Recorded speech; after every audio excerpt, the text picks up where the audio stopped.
ಹರಿ ಓಂ.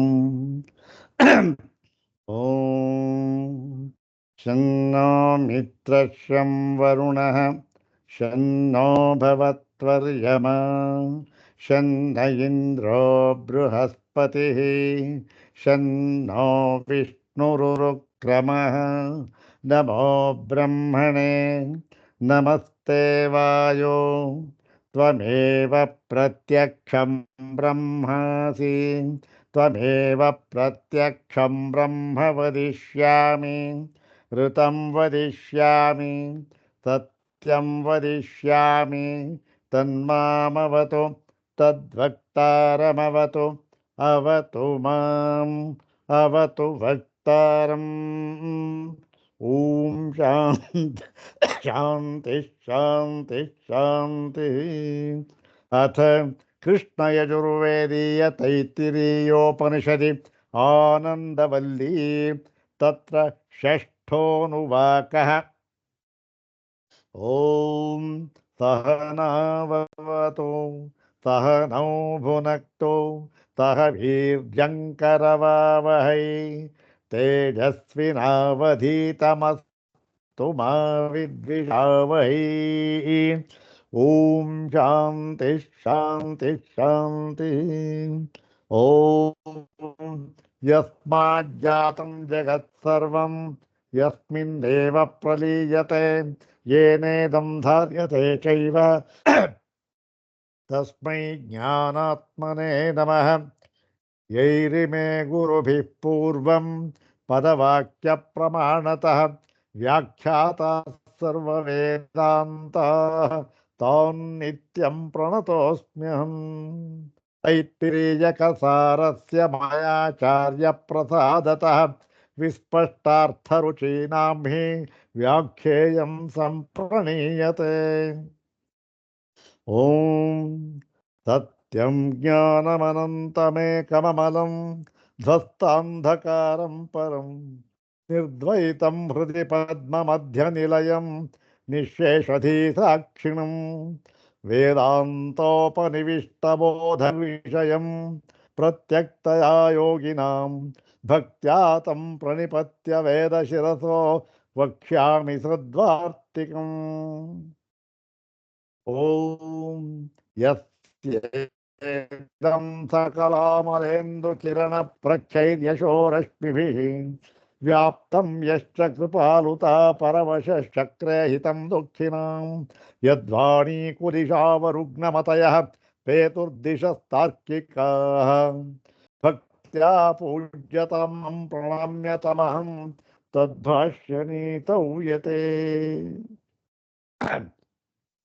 ಕೃಷ್ಣ ಯಜುರ್ವೇದದ ತೈತ್ತಿರೀಯೋಪನಿಷತ್ತಿನಲ್ಲಿ ಆನಂದವಲ್ಲಿ ಅದರಲ್ಲಿ 6ನೆಯ ಅನುವಾಕವನ್ನು ನಾವೀಗ ವಿಚಾರ ಮಾಡ್ತಾ ಇದ್ದೇವೆ. ಮಂತ್ರವನ್ನು 2 ಬಾರಿ ಹೇಳಿಕೊಳ್ಳೋಣ. ಓಂ ತತ್ ಸೃಷ್ಟ್ವಾ ತದೇವಾನುಪ್ರಾವಿಶತ್. ಓಂ ತತ್ ಓಂ ತತ್ ಸೃಷ್ಟ್ವಾ ತದೇವಾನುಪ್ರಾವಿಶತ್. ತತ್ ಸೃಷ್ಟ್ವಾ ತದೇವ ಅನುಪ್ರಾವಿಶತ್. ತತ್ ಸೃಷ್ಟ್ವಾ, ತತ್ ಅಂದ್ರೇನು? ಇದಂ ಜಗತ್, ಈ ಜಗತ್ತನ್ನ ಸೃಷ್ಟಿ ಮಾಡಿ ತದೇವ ಅನುಪ್ರಾವಿಶತ್ ಅಂದ್ರೆ ಆ ಜಗತ್ತನ್ನೇ ಅವನೇ ಪ್ರವೇಶ, ಆ ಜಗತ್ತನ್ನೇ ಪ್ರವೇಶ ಮಾಡಿದನು. ಜಗತ್ತನ್ನ ಸೃಷ್ಟಿ ಮಾಡಿ ಅವನೇ ಆ ಜಗತ್ತನ್ನು ಪ್ರವೇಶ ಮಾಡಿದನು. ಯಾವುದನ್ನ? ಯಾರು ಸೃಷ್ಟಿಸಿದನೋ, ಯಾವ ಜಗತ್ತನ್ನ ಸೃಷ್ಟಿಸಿದನೋ ಅದನ್ನೇ ಪ್ರವೇಶ ಮಾಡಿದ. ಯಾರು? ಸೃಷ್ಟೃವೇ ಪ್ರವೇಶ ಮಾಡದ ಅಂತಕ್ಕಂಥದ್ದು. ಇದು ಇಷ್ಟೇ ಈ ಒಂದು ಮಂತ್ರದ್ದು. ಮತ್ತೆ ಅದರಿಂದ ಏನಾಗುತ್ತೆ ನೋಡಿ, ಕೆಲವು ಸಂಶಯಗಳು ಇದರಿಂದ ಬರುವ ಸಾಧ್ಯತೆ ಇದೆ. ಏನು ಅದನ್ನು ವಿಚಾರ ಮಾಡೋಣ ಈಗ. ಮೊಟ್ಟ ಮೊದಲಿಗೆ ಏನು ಸಂಶಯ ಅಂತಂದ್ರೆ ನೋಡಿ, ತತ್ಸೃಷ್ಟ ತದೇವಾನುಪ್ರಾವಿಶತು ಅಂತ ಇದೆ. ಸೃಷ್ಟ್ವಾ ಅಂತಕ್ಕಂಥದ್ದು ತ್ವಾಂತ ಪ್ರತ್ಯಯ. ಯಾವಾಗ ತ್ವಾಂತ ಪ್ರತ್ಯಯ ಬಂತೋ ಅದು ಕರ್ತೃವಿಗೆ ಎರಡು ಕರ್ಮವನ್ನ ಸೂಚಿಸುತ್ತವೆ.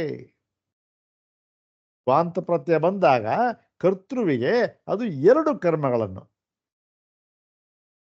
ಏನು ತತ್ ಸೃಷ್ಟ್ವಾ ತದೇವ ಅನುಪ್ರಾವಿಶತ್. ತತ್ ಸೃಷ್ಟ್ವಾ ತ್ವಾಂತ ಪ್ರತ್ಯಯ ಏನಂದ್ರೇನು? ಸೃಷ್ಟಿ ಮಾಡಿದ, ಸೃಷ್ಟಿ ಮಾಡಿ ಆ ಸೃಷ್ಟಿ ಮಾಡೋದು ಅಂತಕ್ಕಂಥದ್ದು ಒಂದು ಕ್ರಿಯೆ. ಮತ್ತೆ ಇನ್ನೇನು? ತದೇವ ಅನುಪ್ರಾವಿಶತ್. ಅನುಪ್ರಾವಿಶತ್ ಅಂತಕ್ಕಂಥದ್ದು ಇನ್ನೊಂದು ಕ್ರಿಯೆ. ಹೀಗೆ ತ್ವಾಂತ ಪ್ರತ್ಯಯ ಬಂದಾಗ ಎರಡು ಕ್ರಿಯೆಗಳಿಗೆ ಪ್ರವೇಶ ಉಂಟು. ಕರ್ತೃ ಯಾರು? ಒಬ್ಬನೇ.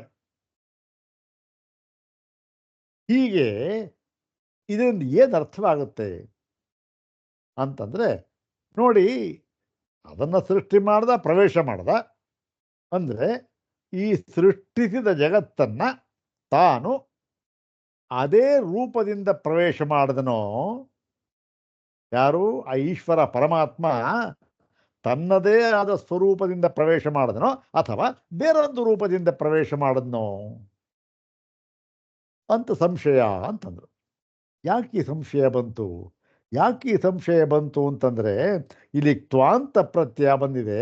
ತ್ವಾಂತ ಪ್ರತ್ಯಯ ಬಂದಿರೋದ್ರಿಂದ ಕರ್ತೃ ಒಬ್ಬನೇ ಆಯಿತು, ಕ್ರಿಯೆ ಎರಡಾಯಿತು. ಒಂದು ಅವನು ಸೃಷ್ಟಿ ಮಾಡತಕ್ಕಂಥದ್ದು ಒಂದು ಕ್ರಿಯೆ, ಪ್ರವೇಶ ಮಾಡತಕ್ಕಂಥದ್ದು ಇನ್ನೊಂದು ಕ್ರಿಯೆ. ಇದು ಯಾರಿಗೆ ಸಂಬಂಧಪಟ್ಟಿದೆ? ಒಬ್ಬನೇ ಕರ್ತೃವಿಗೆ ಸಂಬಂಧಪಟ್ಟಿದೆ. ಆದ್ದರಿಂದ ಏನು ಅರ್ಥ ಆಗುತ್ತೆ? ಇವನು ಜಗತ್ತನ್ನ ಸೃಷ್ಟಿಸಿ, ಇವನೇ ಒಬ್ಬನೇ ಕರ್ತೃ ಅಂದ್ರೆ ಅದೇ ರೂಪದಿಂದ ಜಗತ್ತನ್ನು ಪ್ರವೇಶಿಸಿದನು ಅಂತಾಗತ್ತೆ. ಯಾಕೆ? ಕರ್ತೃ ಒಬ್ಬನೇ. ಹೀಗಾಗಿ ಆ ಸೃಷ್ಟಿ ಮಾಡಿದವನೇ ಅದೇ ರೂಪದಿಂದ ಜಗತ್ತನ್ನ ಪ್ರವೇಶಿಸಿದನು ಅಂತಾಗತ್ತೆ. ಮತ್ತೆ ಈಗ ಆಯಿತು, ಅದೇ ರೂಪದಿಂದ ಜಗತ್ತನ್ನು ಪ್ರವೇಶಿಸಿದನು ಅಂತನ್ನುವುದು ಎಷ್ಟರ ಮಟ್ಟಿಗೆ ಸರಿ? ಯಾಕೆ? ಇವನೇ ಸೃಷ್ಟಿ ಮಾಡ್ದ, ಸೃಷ್ಟಿ ಮಾಡಿಬಿಟ್ಟು ಅದೇ ರೂಪದಿಂದ ಜಗತ್ತನ್ನು ಪ್ರವೇಶ ಮಾಡಿದನು, ತಾನು ಸೃಷ್ಟಿಸಿದ ಜಗತ್ತನ್ನು ಪ್ರವೇಶ ಮಾಡಿದನು ಅಂತ ಅಂದ್ಬಿಟ್ರೆ ಹೊಂದುತ್ತಾ ಇಲ್ಲ ಅರುಣವೇ. ಹೇಗೆ? ಒಂದು ಉದಾಹರಣೆ ಕೊಟ್ಟರು. ಏನು? ಇವಾಗ ಘಟ ಅಂತಕ್ಕಂಥದ್ದು ಇದೆ. ಅದೇನಾಯಿತು? ಮಣ್ಣಿನ ಕಾರ್ಯ. ಅದು ಮಣ್ಣು ಕಾರಣ, ಮತ್ತೆ ಘಟ ಅಂತಕ್ಕಂಥದ್ದು ಕಾರ್ಯ. ಮಣ್ಣು ಘಟವಾಗಿ ಏನಾಯಿತು? ಪರಿಣಾಮ ಆಯಿತು. ಮಣ್ಣು ಘಟವಾಗಿ ಪರಿಣಾಮ ಆಯಿತು. ಪರಿಣಾಮ ಆದಮೇಲೆ ಈ ಮಣ್ಣು ಅದೇ ರೂಪದಿಂದ ತಿರುಗಿ ಮಡಕೆಯನ್ನು ಪ್ರವೇಶಿಸಿತು. ಅಂದ್ರೆ ಏನು ಸ್ವಾಮಿ ಅರ್ಥ?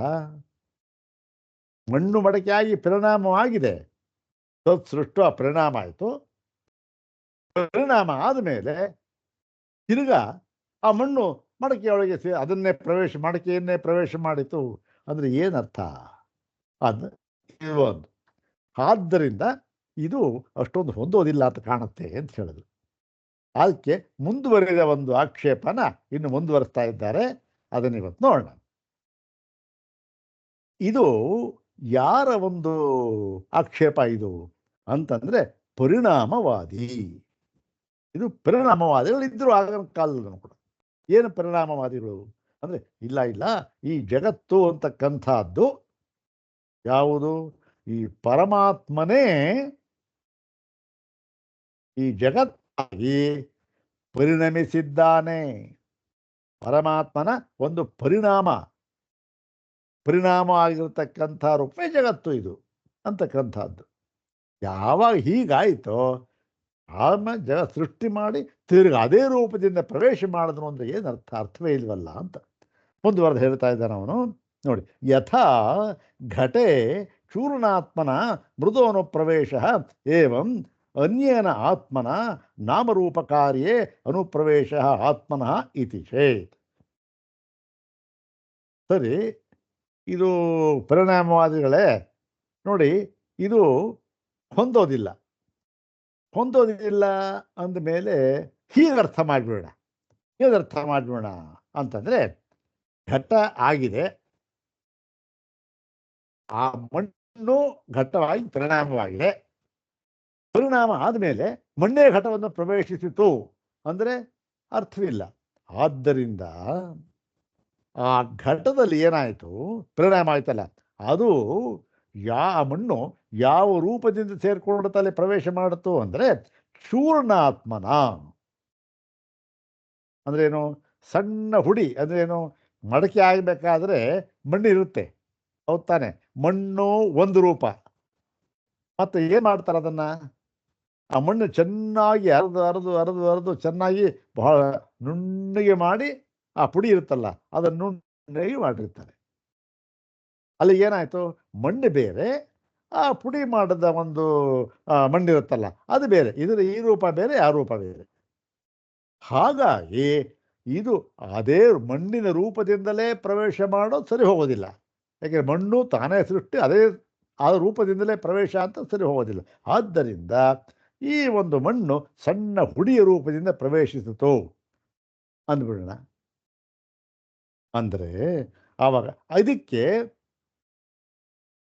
ಇದು ಏನು, ಇದು ದೃಷ್ಟಾಂತ. ಇದು ಅದೇ ರೀತಿ ಈ ಒಂದು ಆತ್ಮನು ತಾನು ಸೃಷ್ಟಿಸಿದ ಜಗತ್ತನ್ನ ಮಣ್ಣಿಗಿಂತ ಬೇರೆ ರೂಪವಾದ ಮಣ್ಣು ಹುಡಿ, ಅದಕ್ಕೆ ಬೇರೆ ರೂಪ, ಅದು ಅದೇ ಬೇರೆ ಪ್ರಾಪರ್ಟಿ, ಇದೇ ಬೇರೆ ಪ್ರಾಪರ್ಟಿ, ಅದಕ್ಕೆ ಬೇರೆ ಆಕಾರ, ಇದಕ್ಕೆ ಬೇರೆ ಆಕಾರ.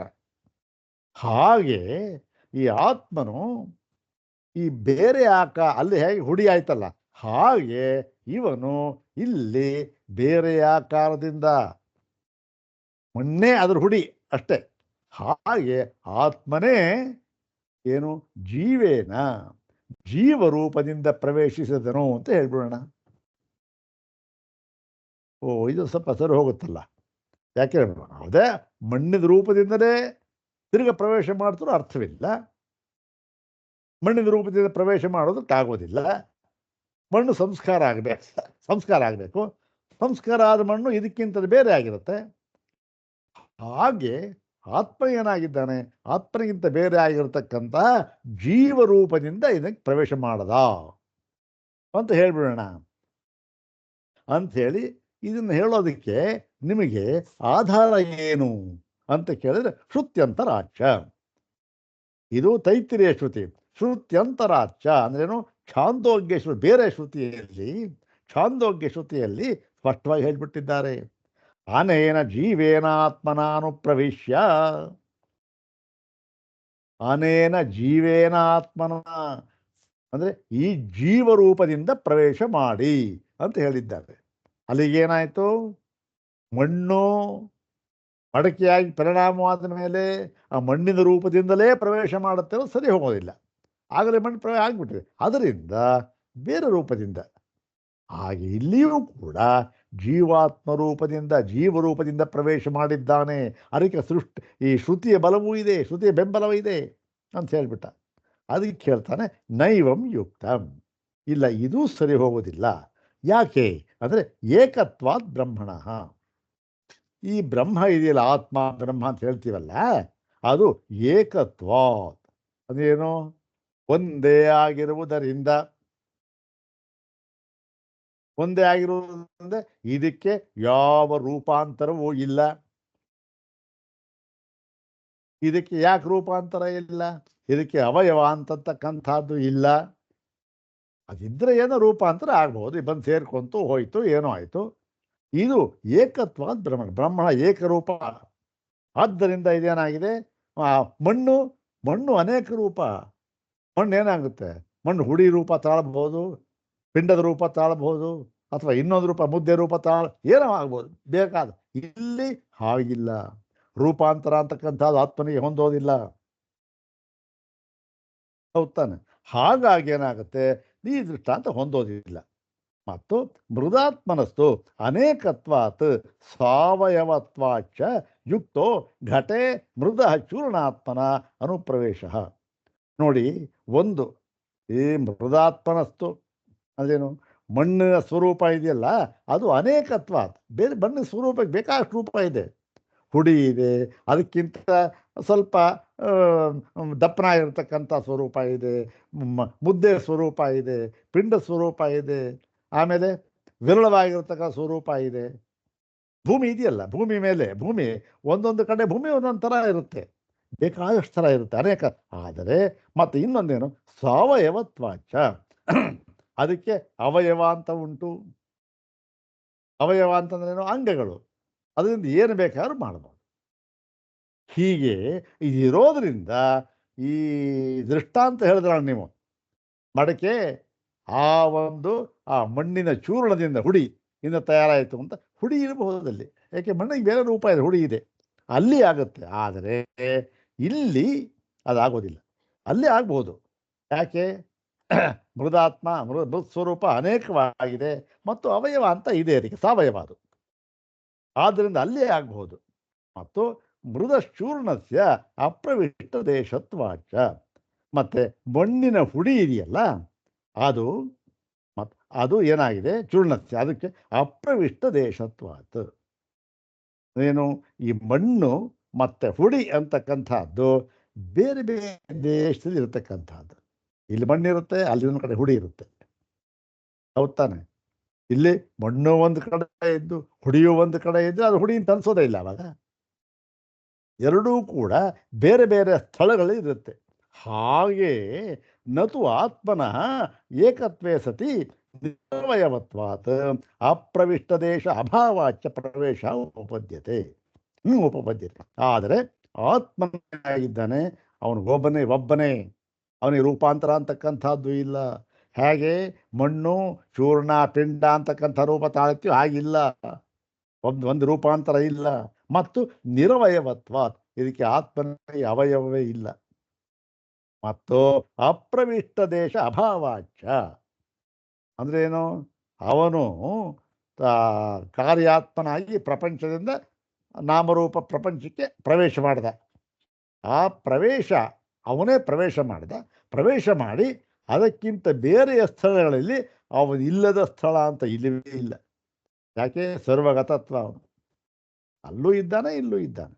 ಹಾಗಾಗಿ ನಿಮ್ಮ ದೃಷ್ಟಾಂತ ಹೊಂದೋದಿಲ್ಲ ಅಂತ ಹೇಳಿದ್ರು.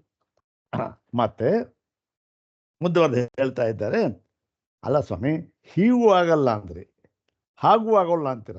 ದೃಷ್ಟಾಂತ ಹೇಳಿದ್ವಿ ನಾವು, ದೃಷ್ಟಾಂತ ಸರಿ ಹೋಗೋಲ್ಲ ಅಂತೀರ. ನಾವು ಸರಿ ಹೋಗಲ್ಲ ಅಂತ ಹೇಳಿಲ್ಲಪ್ಪ, ನೀವು ಯುಕ್ತಿಯಿಂದ ನೋಡು ಹೊಂದುತ್ತಾ ಅಂತ. ನೀನು ಹೇಳ್ತಕ್ಕಂಥ ದೃಷ್ಟಾಂತ ಅದು ರೂಪಾಂತರ ಇದೆ ಅದಕ್ಕೆ, ಮತ್ತೆ ಸಾವಯವ ಅದು. ಆದರೆ ಇಲ್ಲಿ ಆತ್ಮ ಏನಾಗಿದ್ದಾನೆ, ಇವನು ನಿರವಯವ, ಮತ್ತು ಯಾವ ರೂಪಾಂತರವೂ ಇಲ್ಲ, ಏಕರೂಪನಾಗಿದ್ದಾನೆ. ಆದ್ದರಿಂದ ಈ ದೃಷ್ಟಾಂತ ಹೇಗೆ ಹೊಂದುತ್ತೆ? ಸರಿ ಸ್ವಾಮಿ, ಹಾಗಾದರೆ ಹೇಗೆ ಪ್ರವೇಶ ಅಂತ ಹೇಳ್ತೀರಾ ಅಂತ ಹೇಳಿ, ಕಥಂ ತರ್ಹಿ ಪ್ರವೇಶ ಸ್ಯಾತ್. ಹಾಗಾದ್ರೆ ಹೇಗೆ ಪ್ರವೇಶ ಇರ್ಬೋದು ಅಂದರೆ, ಯುಕ್ತಶ್ಚ ಪ್ರವೇಶ ಆಯಿತು ಅಂತನ್ನೋದಂತೂ ದಿಟ. ಯಾಕೆ? ಶ್ರುತತ್ವಾತ್. ಯಾಕೆ? ಶ್ರುತಿ ಇದೆ ಅದಕ್ಕೆ. ಏನಿದೆ? ತದೇವಾನುಪ್ರಾವಿಶತ್ ಅಂತ ಶ್ರುತಿ ಇದೆ. ಆದ್ದರಿಂದ ಪ್ರವೇಶವಾಯಿತು ಅಂತನ್ನೋದಂತೂ ಯುಕ್ತಿವೇ, ಸತ್ಯವೇ ಅದು. ಅದರಲ್ಲೇನು ಎರಡು ಮಾತಿಲ್ಲ. ನೀವು ಈ ಪ್ರವೇಶನ ಒಪ್ತಾ ಇಲ್ಲ, ಅದು ತರ್ಕಕ್ಕೆ ಹೊಂದೋದಿಲ್ಲ. ಮತ್ತು ಇನ್ಹೇಗೆ ಪ್ರವೇಶ ಅಂತಂದರೆ ಅಲ್ಲಿ ಹೇಳ್ತಾರೆ ನೋಡಿ, ಇವಾಗ ಸಾವಯವನೇ ವಾಸು ತರ್ಹಿ. ಹಾಗಾದ್ರೆ ಒಂದು ಕೆಲಸ ಮಾಡೋಣ, ಬ್ರಹ್ಮಕ್ಕೇನೆ ನಿರವಯವ ಬೇಡ, ಇದನ್ನ ಸಾವಯವ ಅಂತ ಮಾಡಬೇಡ. ಯಾಕೆ? ಬ್ರಹ್ಮ ಸರ್ವಶಕ್ತ, ಸರ್ವಜ್ಞ ಅಂದ್ರೇನು? ಸರ್ವಜ್ಞ ಅಂದ್ರೆ ನಿಮಿತ್ತ, ಸರ್ವಶಕ್ತ ಅಂದ್ರೇನು? ಎಲ್ಲ ಉಪಾದಾನಭೂತವಾಗಿರ್ತಕ್ಕಂಥವನು. ಉಪಾದಾನಭೂತ ಅವಯವ ಇದೆ ಅಂತಾಯಿತು, ಅವಯವ ಹಾಕ್ಬಿಡಿ ಅಂತ. ಮತ್ತು ಅದಕ್ಕೊಂದು ಉದಾಹರಣೆಯನ್ನು ಕೊಟ್ಬಿಡ. ಸಾವಯವತ್ವಾತ್ ಮುಖೇ ಹಸ್ತಪ್ರವೇಶವತ್ ನಾಮರೂಪ ಕಾರ್ಯೇ ಜೀವಾತ್ಮನ ಅನುಪ್ರವೇಶೋ ಯುಕ್ತ ಏವ ಇತಿ ಚೇತ್. ಸ್ವಾಮಿ, ಹೀಗೆ ಹೇಳ್ಬಿಡೋಣ, ಸರಿ ಹೋಗುತ್ತೆ. ಏನು ನೋಡಿ, ಇದರ ಪರಮಾತ್ಮನನ್ನ ಸಾವಯವ ಅಂತ ಒಪ್ಕೊಂಡ್ಬಿಡೋಣ. ಯಾಕೆ? ಏನು ಒಪ್ತಾ ಇಲ್ಲ? ಪರಮಾತ್ಮನ ನಿಮಿತ್ತ ಕಾರಣನೂ ಹೌದು, ಉಪಾದಾನ ಕಾರಣನೂ ಹೌದು. ಹೇಗೆ ಬೇಕಾದ ಬದಲಾವಣೆ ಆಗ್ತಾನೆ. ಸರಿ, ಹಾಗಿಟ್ಕೊಂಡು ಆವಾಗ ಏನಾಗುತ್ತೆ? ಸಾವಯವ ಅಂತ ಆಗುತ್ತೆ. ಸಾವಯವ ಅಂತ ಆದ ಮೇಲೆ ಹೇಗೆ ಒಂದು ಬೆಟ್ಟು ಅದು ಸಾವಯವ, ಅದು ಬಾಯೊಳಗಡೆ ಹೋಗುತ್ತಲ್ಲ, ಮುಖ ಬಾಯೊಳಗಡೆ ಹೋಗುತ್ತಲ್ಲ, ಹಾಗೆ ಇದು ಸಾವಯವ, ಇದು ಅದು ಅದರೊಳಗೆ ಹೋಯಿತು, ಆ ಜಗತ್ತಿನ ಒಳಗಡೆ ಪ್ರವೇಶ ಮಾಡ್ತು ಅಂತ ಹೇಳ್ಬೋಣ. ಹಾಗೆ ಅಂತ ಹೇಳಿದ್ರೆ ನ ಅಶೂನ್ಯ ದೇಶತ್ವಾತ್ ಬರೀ ಬ್ರಹ್ಮಕ್ಕೆ ಹೇಳ್ತಾ ಬ್ರಹ್ಮಣ ಅಂತ ಸೇರಿಸ್ಕೋಬೇಕಿಲ್ಲಿ. ಯಾಕೆ ಅಂದರೆ ನೋಡಪ್ಪ, ಇತ್ತು ಅಲ್ಲಿ ಹೋಯಿತು, ಏನು ಹಾಗಾದ್ರೆ ಅರ್ಥ? ನಾವು ಮೊದಲು ಹೇಳಿದ್ದೇವೆ ನಿನಗೆ. ಯಾಕೆ ಅಂದರೆ ಬ್ರಹ್ಮವು ಇಲ್ಲದೆ ಇರತಕ್ಕಂತಹ ಒಂದು ಈ ಏನು ಇಲ್ಲದೆ ಇರತಕ್ಕಂಥ ಬ್ಲ್ಯಾಂಕ್ ಬ್ರಹ್ಮ ಇಲ್ಲದೆ ಇರತಕ್ಕಂಥ ಪ್ರವೇಶ ಅಂತಕ್ಕಂಥದ್ದು ಮತ್ತೊಂದು ಇಲ್ಲ. ಹಾಗಿರ್ಬೇಕಾದ್ರೆ ಹೋಗೋದಿಲ್ಲಿ ಬರೋದಿಲ್ಲಿ. ಬೆಟ್ಟು ಬಾಯೊಳಗೆ ಹೋಯಿತು. ಯಾಕೆ? ಬೆಟ್ಟಿರ್ತಕ್ಕಂಥ ಪ್ರದೇಶವೇ ಬೇರೆ, ಬಾಯಿ ಪ್ರದೇಶವೇ ಬೇರೆ. ಬಾಯಿ ಪ್ರದೇಶದಲ್ಲಿ ಬೆಟ್ಟು ಇಲ್ಲ, ಆದ್ದರಿಂದ ಅಲ್ಲಿ ಹೋಯಿತು. ಆದರೆ ಪರಮಾತ್ಮ ಹಾಗಿಲ್ವಲ್ಲಪ್ಪ, ಎಲ್ಲ ಪ್ರದೇಶದಲ್ಲಿಯೂ ಇದ್ದಾನೆ. ಅವನು ಇಲ್ಲದ ಪ್ರದೇಶ ಅಂತ ಇಲ್ಲ. ಆವಾಗ ಹೇಗೆ ಹೋಗೋದು? ಎಲ್ಲಿಗೆ ಹೋಗೋದು?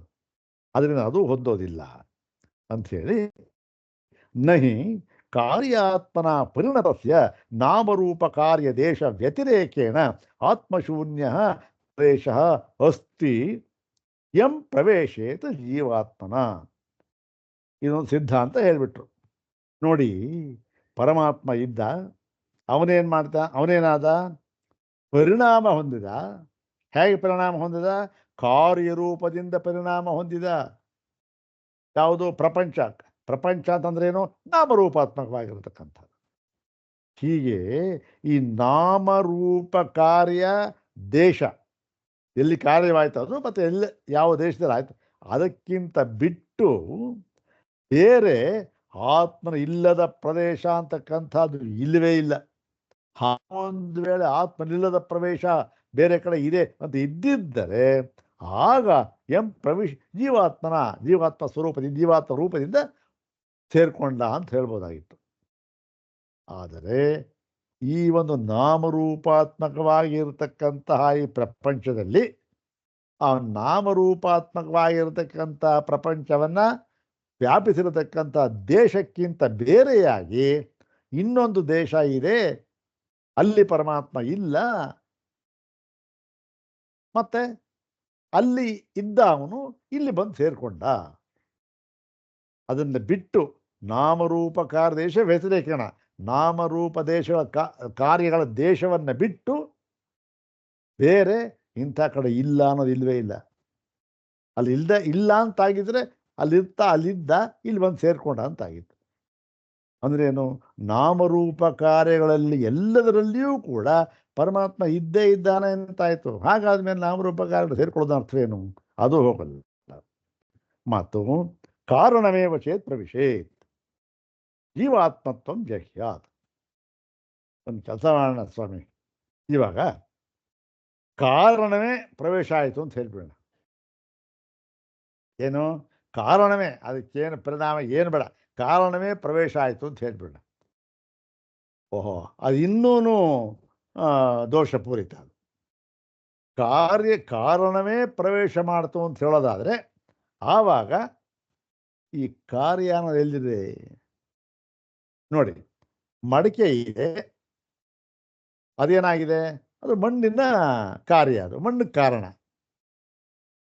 ಈ ಮಣ್ಣು ಕಾರಣ, ಮಡಿಕೆ ಕಾರ್ಯ ಅಂತ ಆದಾಗ ಈ ಮಡಕೆ ಓಹೋ ಕಾರ್ಯ ಅಂತ ಬೇಡ, ಮಣ್ಣೇ ಕಾರಣವೇ ಪ್ರವೇಶ ಮಾಡ್ತು ಮಡಕೆಯೊಳಗೆ ಅಂತ ಹೇಳ್ಬಿಟ್ರೆ ಆವಾಗ